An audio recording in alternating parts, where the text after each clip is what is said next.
Hi friends, welcome to KD Tech. இந்த வீடியோல நம்ம என்ன பார்க்க போறோம்னா வாட்ஸ்அப்ல உள்ள புதுசா வந்திருக்க அப்டேட் பத்தி தான் பார்க்க போறோம். ரெண்டு அப்டேட் பத்தி பார்க்க போறோம். நம்ம ஃபர்ஸ்ட் பார்க்க போற அப்டேட் என்னன்னா வாட்ஸ்அப்ல யார் மெசேஜ் பண்ணாலும் அவங்க மெசேஜை ஓபன் பண்ணாம பார்க்கலாம். நியூ மெசேஜ் என்ன வந்தாலும் சரி நீங்க உள்ள ஓபன் பண்ணாம மேல உள்ள சர்ச் பாக்ஸ் எழுதுங்க.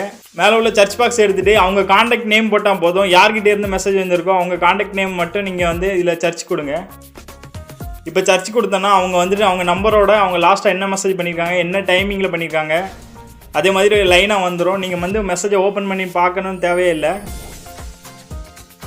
இது போல் அவங்க நேம் மட்டும் மேலே சர்ச் பண்ணுங்கள், அவங்க கான்டாக்ட் நேம் மட்டும் மேலே சர்ச் பண்ணுங்கள். அவங்க என்ன டைமிங்கில் என்னென்ன மெசேஜ் பண்ணியிருக்காங்க அப்படின்னு லைன் பை லைனாக வந்துடும். இது போல் நீங்கள் வந்து மெசேஜை ஓப்பன் பண்ணாமல் ஈஸியாக பார்த்துக்கலாம்.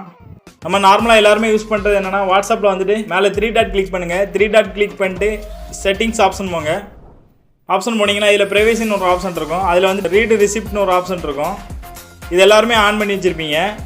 சப்போஸ் இதை வந்து நீங்கள் ஆஃப் பண்ணி வச்சிட்டிங்கன்னா நீங்கள் யார் மெசேஜ் ஓப்பன் பண்ணி பார்க்கும்போது அவங்களுக்கு ப்ளூ டிக் காட்டாது.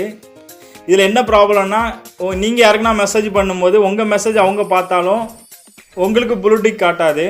அதனால் நீங்கள் இந்த மெத்தட் யூஸ் பண்ணி பாருங்கள். நம்ம ரெண்டாவது பார்க்க போகிற அப்டேட் என்னென்னா வாட்ஸ்அப்பில் வந்துட்டு இப்போ புதுசாக ஸ்டிக்கர் க்ரியேட் பண்ணுற மாதிரி ஆப்ஷன் கொடுத்துருக்காங்க.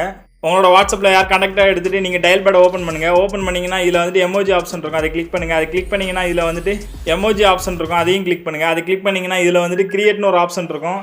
இதை யூஸ் பண்ணி நீங்கள் வந்து ஓன் ஸ்டிக்கர் வந்து க்ரியேட் பண்ணிக்கலாம். அதாவது நம்ம வந்து தமிழில் நிறைய ஸ்டிக்கர்ஸ் இருக்குது. அதே மாதிரி நீங்கள் உங்கள் ஃபோட்டோவை வச்சே நீங்கள் வந்து காமெடி மீம் க்ரியேட் பண்ணுற மாதிரி ஓனாக ஸ்டிக்கர் க்ரியேட் பண்ணிக்கலாம்.